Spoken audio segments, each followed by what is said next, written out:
bouche pour porter ma voix aux autres, un nez pour sentir là où je vais, des yeux pour voir l'invisible, des mains pour partager, des oreilles pour écouter le silence du monde. Je m'appelle Gabrielle et je vous invite à sculpter le portrait de mon invité. À travers ses traits et de son interview, je vous dévoile pas à pas qui est derrière ce visage audio. Quel est son parcours, ses passions et son engagement. Le point commun de mes invités, sortir du cadre pour changer de point de vue. Débridez votre imagination et laissez-vous guider par mon prochain portrait.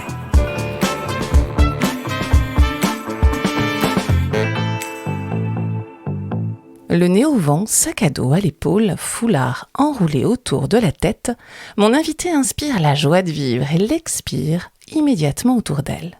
Je la retrouve dans un café parisien, là où il y a de la vie, des gens qui passent. Elle me tutoie d'emblée. J'aime bien. Elle a le nez pour faire des rencontres incroyables, dans le train, dans la rue, quand elle s'invite 24 heures chez quelqu'un qu'elle ne connaît pas. Partout est son espace de rencontre et d'inspiration. Cette intuition est innée, son art est vital, elle photographie les gens comme elle respire. Mon appareil est un outil pour la rencontre, donc je l'utilise pour rencontrer les gens, pour rentrer dans la vie des gens.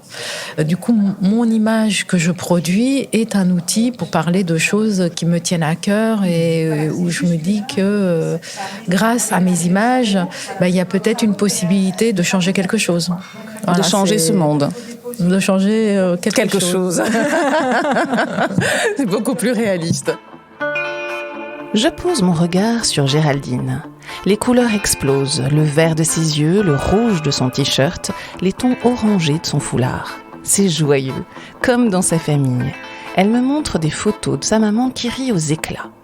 Cet élan l'amène à ouvrir ses bras et son objectif pour des sujets de société et des reportages militants. Notamment son exposition intitulée « Étrangers » présentée à l'Institut du monde arabe en lien avec l'entreprise.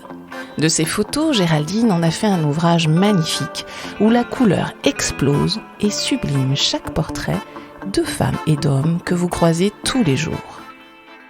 Pour parler d'étrangers, je vais montrer tous les étrangers qui travaillent, qui font que l'économie française fonctionne. Donc là, pour ce projet, j'ai fédéré 35 entreprises très très différentes, de tailles très différentes. Donc ça va de la multinationale à la toute petite PME, en passant par un hôpital, par un théâtre, par une association, par une école, une grande école. Donc j'ai essayé de montrer que dans tous les domaines économiques et aussi bien dans tous les domaines de travail et de savoir-faire, il y a des étrangers. Tu aurais la définition de l'étranger pour toi, vraiment? Pour moi, c'est la personne que je connais pas et que je rêve de rencontrer ou que j'ai envie de rencontrer.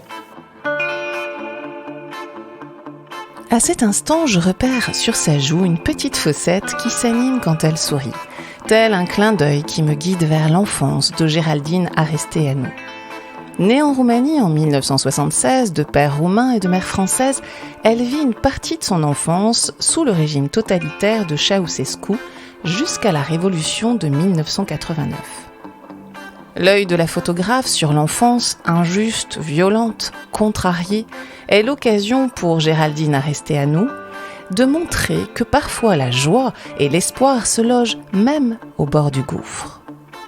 Ce regard croisé entre la petite fille et la femme me guide vers l'insouciance et la spontanéité pour essayer de comprendre ce monde, avant d'être dans l'action. Un jour, on m'a demandé, tiens, demain, ça serait bien que tu viennes avec ton violon chanter, jouer un morceau à la gloire de Ceausescu parce que c'est son anniversaire. Et là, ma mère a dit, en aucun cas, tu prends ton violon demain, tu pourras le prendre la semaine prochaine, mais pas demain. Tu joues pas à la gloire de ce tyran, quoi. Et du coup, quand j'ai dit ça à mon instit, elle a commencé à trembler comme pas possible, elle a eu peur. Elle a dit, ouais, il faut surtout pas dire ça. Elle a commencé à parler en chuchotant. Donc c'est par des petites choses comme ça où tu comprends. Après, on était mis sur écoute au niveau du téléphone. Et il y a un an, mon père a récupéré son dossier de la Securitate. Est-ce qu'on maintenant, depuis quelques années, on peut faire la demande de son propre dossier qui a été fait sur soi. Et mon papa a récupéré un dossier et le dossier il comporte 925 pages. Où tout est relaté, de vos faits et gestes. Où tout est relaté, il y a beaucoup de mensonges.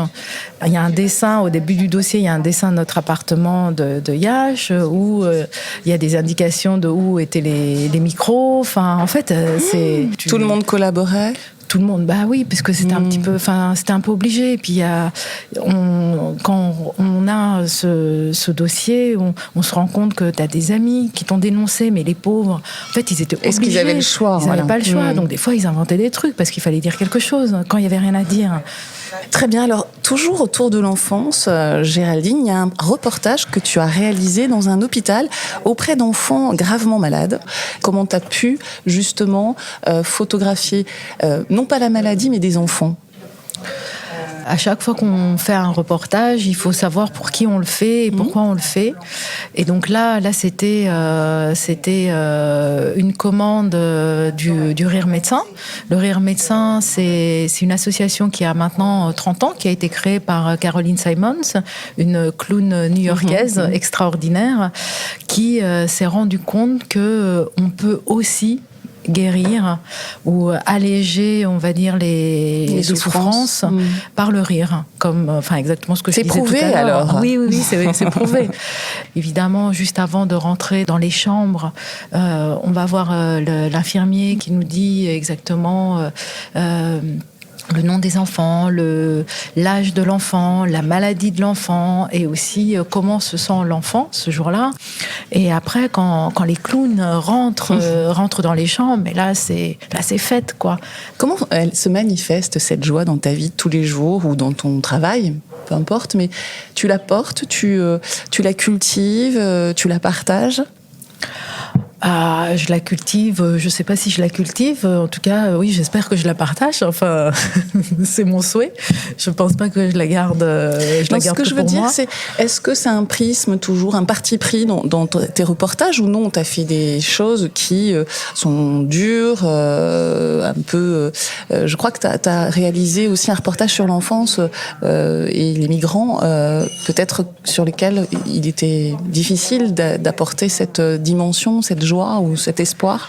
En fait, à chaque fois que je fais un reportage, même si le sujet il est difficile, j'essaye de trouver un prisme positif, de montrer qu'il y a une sorte d'espoir ou qu'il y a une humanité quelque part. Au lieu de montrer les enfants qui sont dans la rue, qui pour moi auraient été complètement... j'aurais été complètement incapable de faire ces photos, même si heureusement qu'il y a d'autres personnes qui le font. Moi, j'ai voulu montrer en fait l'humanité de certaines personnes qui vivent en France, des hébergeurs solidaires qui ouvrent leurs portes pour accueillir ces enfants. T'es un peu une messagère, j'ai l'impression. Messagère, je sais pas, c'est un beau mot, mais je sais pas si je suis une messagère, mais en fait j'ai envie de montrer les choses que les gens ne voient pas et des choses qui sont juste à côté de nous en fait. Je suis dans l'action et j'espère que mes photos provoquent de l'action. Voilà. Pour finir cette émission, Géraldine, j'aimerais bien que tu me dises quel est le trait que tu préfères chez toi. Un œil. Il y a une tache à l'intérieur et du coup c'est cet œil qui m'accompagne en fait et qui me permet aussi de voir les choses un petit peu différemment. Et il me plaît bien. J'ai bien envie de le garder même en action assez longtemps. Merci Géraldine. À bientôt alors. Ouais. C'est la fin du portrait de Géraldine Aresteanu, photographe des gens. Je trouve que ça lui va bien. Elle maîtrise l'esthétique du sens, Géraldine, en révélant dans ses portraits le beau de notre humanité. À commencer par notre singularité. Cette petite tache brune au fond de son iris droit indique que Géraldine Aresteanu est attirée par le détail et la différence, pour nous faire comprendre que nous pouvons, et nous voulons surtout, tous vivre et exister selon notre étrangeté. Serait-ce pour autant le chaos ? La joie de l'enfance, la rencontre. Pour montrer et comprendre, c'est un petit pas, c'est celui de Géraldine Arresté-Hanou. Comment l'avez-vous imaginé ce portrait ? Vous pourriez aller voir la photo de mon invité sur la toile ou garder ce mystère pour vous. C'est pas mal non plus. Pour mon prochain portrait, je vous invite à parcourir un autre petit pas, plus sportif, auprès des jeunes filles de banlieue. N'hésitez pas à faire connaître l'émission et n'oubliez pas de sortir du cadre pour changer de point de vue. À très bientôt dans Portrait.